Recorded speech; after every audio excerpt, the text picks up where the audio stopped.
Bonjour tout le monde. Il y a longtemps que je n'ai plus fait de vidéo, donc je vais en faire une petite ou longue, vous verrez bien.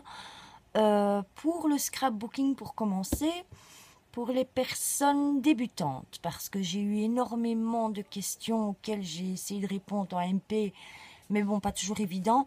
Et comme c'est toujours les mêmes questions qui reviennent en général, je me suis dit, bah, on va faire une petite vidéo. Toujours dans le fonctionnement, essayer d'acheter le moins possible, car le scrapbooking à la longue, ça devient cher si on veut suivre vraiment toutes les modernités, les nouveautés, on s'en sort pas. Donc, à moins d'avoir une bourse énorme, ce qui est loin d'être le cas en ce moment dans le monde, je vais vous parler un petit peu du matériel de débutante, pour celles qui ne savent pas encore si vraiment elles ont accroché ou pas au scrap, pour éviter vraiment de faire des frais. Alors je raconte toujours cette petite histoire, c'est que quand j'ai débuté en scrapbooking, en fait je faisais déjà ce qu'on appelle du scrap digital, sans le savoir. Et suite à une émission de télévision, j'ai accroché tout de suite avec l'idée du scrapbooking. Donc j'ai couru dans le magasin le lendemain et j'ai claqué 160 € pour du matériel que j'ai jamais utilisé en fait.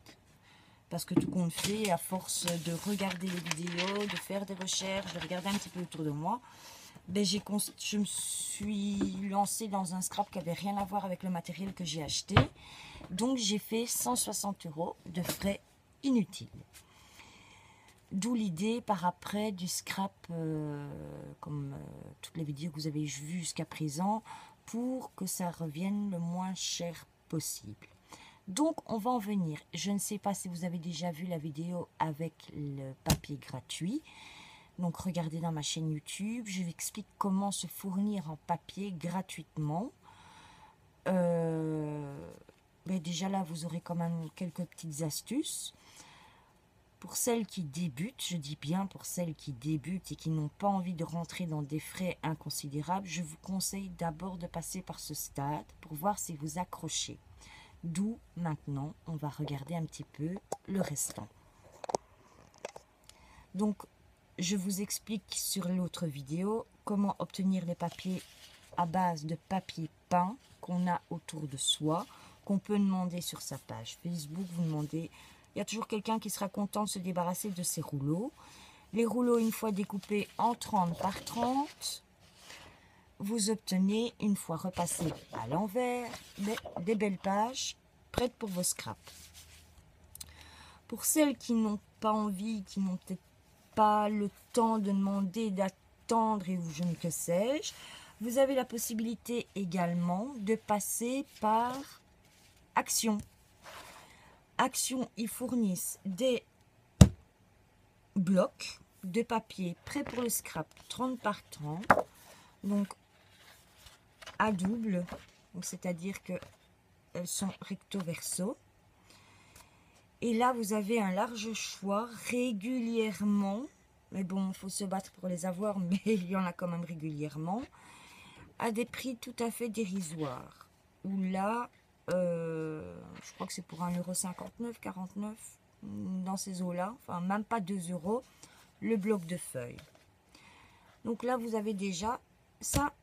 C'est ce qu'il vous faut quand même pour débuter du scrap. Des pages, du papier.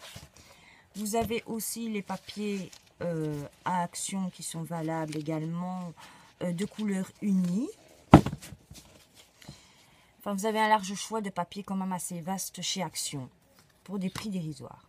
Je vous conseille ce que tout le monde a, on voit l'usure, une latte. Bon, moi j'ai pris une de 40, c'est toujours plus facile que 30. Enfin, moi personnellement, j'ai plus facile. Je vous conseille, pour commencer, du double face. Vous avez le petit diamètre, le plus gros diamètre, chez Action toujours, même pas 1 €. Et moi, j'achète aussi le gros double face. Ça, moi, je l'achète. Il y en a à Action, il y en a à Aldi parfois. Je m'en sers principalement pour, justement, quand je colle mes feuilles de papier peint, quand je fais mes albums, Ça me sert vraiment pour coller dans mes albums. Ça tient super bien. Et alors, je vous conseille une colle. Moi, j'avais reçu ceci par Rose. Elle me l'avait envoyé lors d'un colis. Et j'en suis dingue. J'en suis dingue de cette colle. Elle va super bien. Je ne sais pas combien elle l'avait payé. Ça ne doit pas être trop cher. Et je ne sais malheureusement pas où elle l'avait acheté. J'oublie toujours de lui demander d'ailleurs. Donc, je vous conseille cette colle-là. Elle va super bien. Colle très rapidement. Ne fait aucune trace. Moi, j'en suis dingue. Dingue, dingue, dingue. Sinon, j'achète aussi celle-ci qui, au séchage, sèche, bon, je vous dis relativement vite, 5 à 12 minutes, et devient transparente. Donc, pour coller les fleurs et tout, c'est l'idéal. Moi, j'adore aussi. Je vous conseille une paire de ciseaux, une grande, et, je ne sais plus ce que j'ai mis, une petite, que j'achète à Action aussi. Donc ça, c'est le matériel de base. Plus, je vais dire en frais inutiles dans le cas où vous n'adhérez pas, donc c'est pas trop de l'achat inutile. Bien sûr, les crayons, vous en avez besoin. Qu'est-ce que je pourrais vous dire d'autre? Ça, c'est plus par après. Ça, je vais le mettre sur le côté. Ah oui, est-ce que je l'ai mis?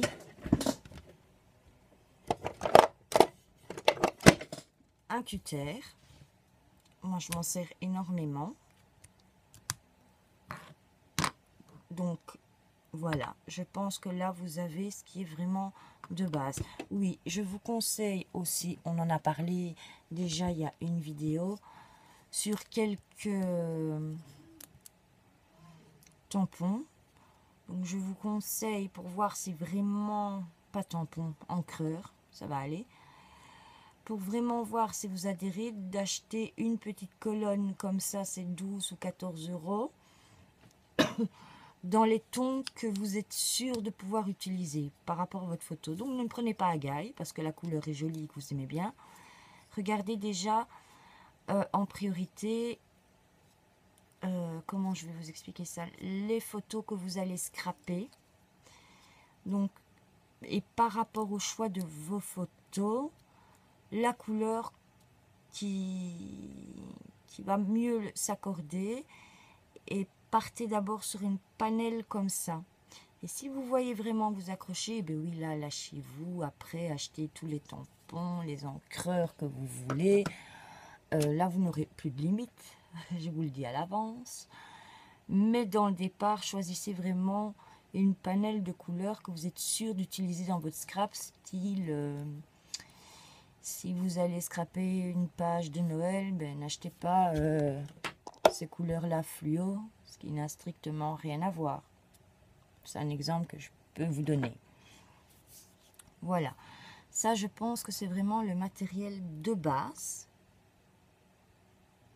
Oui, je ne vois rien d'autre pour dire vraiment de voir si on adhère. Par après, une fois que vous aurez vraiment adhéré, mais là, oui, vous allez élargir vraiment votre champ de travail. Ça va aller très vite. Votre vision de faire du scrap. Donc là, vous allez voir si vous êtes scrap européen, scrap américain, mix média. Tout ça, vous l'apprendrez au fur et à mesure. Et là, vous allez vraiment acheter par rapport à ce que vous faites principalement. Donc moi, je suis toujours en scrap plus pas européen, américain. Enfin, j'aime bien toucher à tout. Donc là, vous allez vous élargir. Et arrivé à un certain moment, si vous travaillez régulièrement, moi, j'opte pour ceci. J'ai hésité longuement avant de l'avoir. Maintenant que je l'ai, je ne le lâche plus. J'adore. C'est vrai que ça revient un petit peu plus cher que ceci.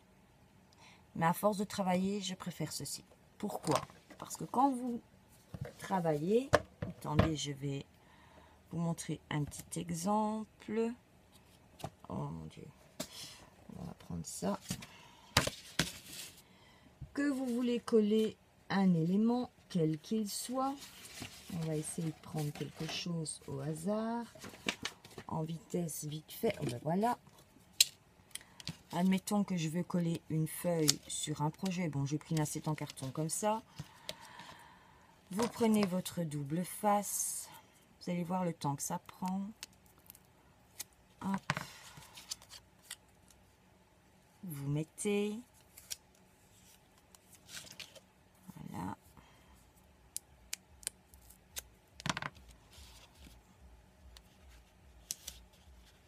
Voilà, mon Dieu, c'est dépassé. Donc ça va être encore une calamité. Hop. Faire en sorte que ça ne dépasse pas. Avoir le papier quand on l'a tout de suite, voilà. Et puis enfin, vous pouvez coller votre projet. Je ne vais pas le coller parce que sinon ça ne sert à rien. Pour vous montrer la différence. Voilà le projet collé. Tandis que ceci, vous prenez, hop, hop, hop, hop, ça y est, la colle est mise, vous collez. Donc moi je ne déroge pas, j'en suis contente. Je ne veux rien d'autre. Ceci, moi je l'ai commandé dans mon magasin où je me fournis. Ils ont dû le commander eux-mêmes sur un site. Malheureusement sur internet je ne le trouvais pas. Sauf sur Amazon. Mais comme je suis en Belgique, je ne sais pas me faire livrer des produits Amazon. Donc, d'où je l'ai commandé chez mon fournisseur ici en Belgique. Alors, qu'est-ce que l'on... Ah oui, hyper important par après, le plioir. Le plioir, j'arrive pas à le dire, enfin soit. Très facile, vous prenez un papier... Vous le mettez aux bonnes mesures que vous avez besoin. Et plutôt que de passer ainsi, hop. C'est net, pratique et c'est plié correctement. Par après, vous pourrez même acheter les... Oh mon Dieu, j'arrive même... Les Stuart... Je ne sais plus quoi. Martha Stewart. Voilà. J'ai commencé par le petit. Je vous avais même fait une vidéo. J'ai fini par acheter le grand. Et j'ai même acheté le Keepers qui lui est en centimètres. Alors, j'avais commencé par la petite pour voir si j'en aurais vraiment l'utilité. Vu que j'en avais l'utilité, mais que je travaille souvent en page 30 par 30, j'ai acheté la toute grande. Ce qui ne me convenait pas toujours, le même principe comme dans la vidéo, ce que je vous expliquais, c'est que c'est en pouces et pas en centimètres. Et pour certains projets, cela m'embêtait malgré que j'avais traduit les mesures. Donc j'ai acheté celle de Keepers qui est en centimètres. J'aime bien aussi, je leur trouve juste un petit défaut. C'est que la latte est à l'envers. Donc vous voyez, si je mets ma feuille, voilà. Je mets ma feuille sur ma truc de Keepers que je voudrais mesurer à 5 cm. Mais vous voyez, mes centimètres, ils sont au-dessus. Donc, on est obligé de remettre la latte à l'envers et de chipoter par le bord à l'envers. Et là, vous avez le 5 cm et vous pouvez le faire. Alors, il y en a que ça n'embête pas. Moi, ça m'embête un peu plus. Comme ça, chacun son truc. Et je leur reproche aussi. Elle est bien. Tout ce qu'on veut, j'en suis contente. D'ailleurs, je l'ai toujours et je l'utilise toujours. Ils n'ont pas le système comme la Martha Stewart.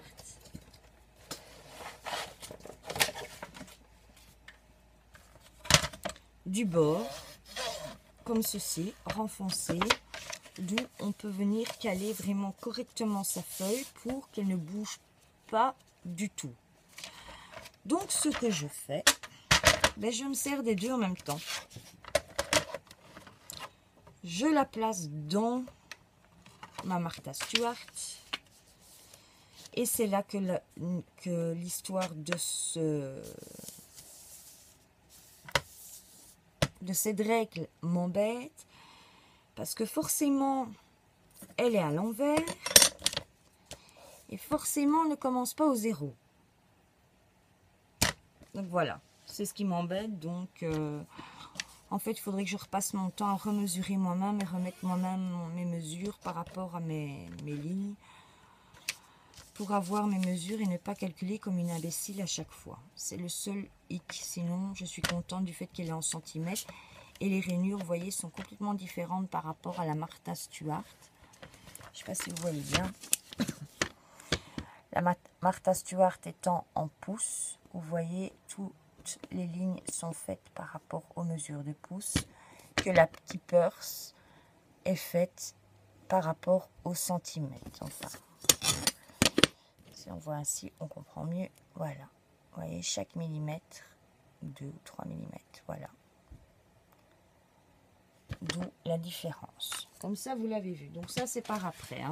Donc c'est pour le matériel vraiment quand on a un peu plus d'expérience. Enfin, même pas expérience. Quand on est vraiment lancé dans le scrap et qu'on est sûr qu'on a complètement adhéré. Alors, ce que j'adore aussi, je l'ai déjà montré, c'est mon rouleau. Quand je colle un projet, une photo ou un papier sur mon projet, j'aime bien passer mon rouleau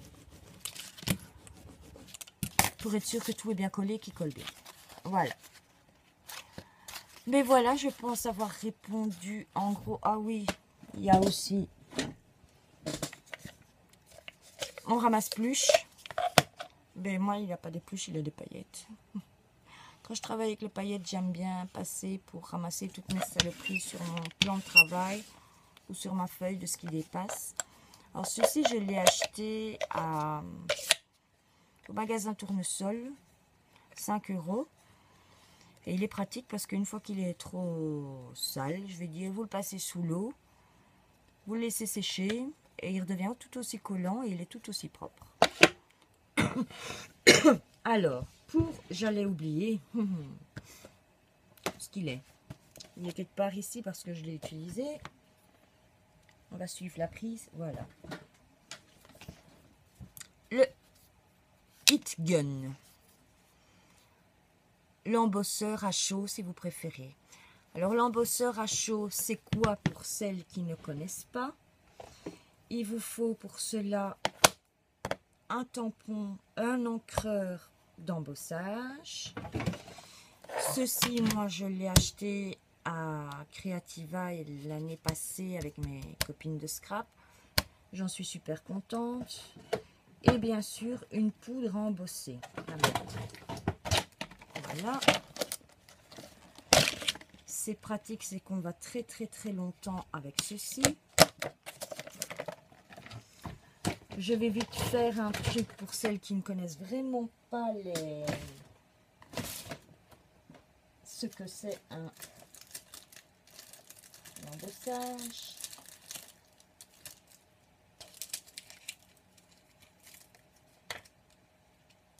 Alors voilà, j'ai pris, hop,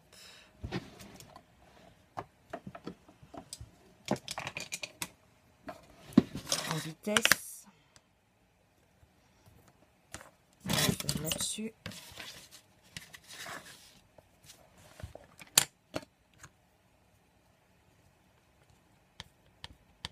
Vous ancrez votre tampon.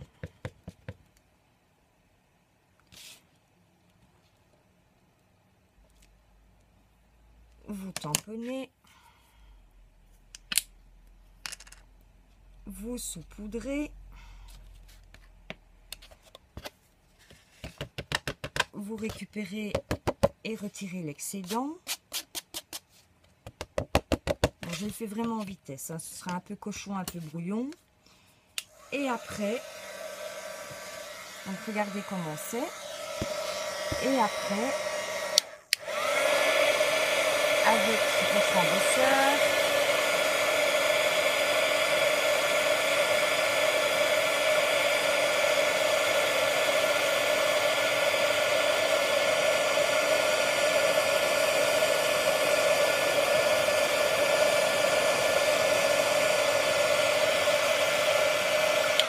voilà. il est presque fini. Vous voyez, vous vous retrouvez avec un joli motif embossé, résistant. Alors, vous avez toutes sortes de couleurs. Ça, c'est nickel. Alors, pourquoi le récupérateur? Vous pouvez le faire dans une feuille, hein, que vous pliez en deux, vous récupérez, mais bon, ça reste toujours un peu accroché sur la feuille. Tandis que le récupérateur, vous faites comme ceci. Comme cela quand on ne fait pas les cochons, comme moi. En général, normalement, j'ai un pinceau, mais là, je ne sais même pas où je l'ai mis. Et hop, vous savez récupérer tout votre excédent de poudre. Alors, c'est pas que les poudres sont chères, loin de là. Les poudres ne sont pas chères. Et en plus, on va excessivement longtemps avec un pot. Donc, ça vaut la peine. Voilà, je pense avoir fait plus ou moins le tour pour répondre aux questions des débutantes. Maintenant, de ce qu'il s'agit du matériel pour les confirmer. Là, le matériel est vraiment vaste et il y a énormément de choses. Je songe notamment à la Big Shot, à la Portrait, à la Cameo. Que sais-je, bon, l'imprimante, elle a son importance, les tampons, les perforatrices, les tampons, je les ai dit, les encreurs aussi, la peinture. En fait, vous allez vraiment élargir votre panel de matériel de travail, à tel point que vous n'aurez plus de place pour le ranger comme toutes les scrapeuses du monde. Je vous fais des bisous. Je vais remonter. Voilà, je vous fais des bisous tout plein. Encore merci beaucoup pour toutes les abonnés sur ma chaîne. Franchement, merci, je suis vachement étonnée. Surtout qu'il y a longtemps que je n'ai plus posté. Mais je reçois encore des commentaires vraiment très agréables à lire. Et c'est super génial. Donc, j'espère que j'aurai répondu aux questions des super débutantes. Et vous allez voir, vous venez d'arriver dans un monde merveilleux. Le scrap, moi, j'adore. Ça me détend, ça relaxe. Ça fait oublier les soucis du quotidien. Ça oblige à travailler notre mémoire pour nous remémorer des souvenirs. Et ça aide aussi pour les personnes, j'ai déjà vu des personnes autour de moi qui perdaient tout doucement la mémoire. Et le fait de revoir leur album qu'elles ont fait, tout un tas de souvenirs se recréent. On apprend à faire des super cadeaux. On devient vraiment, on se sent bien. On se sent super bien.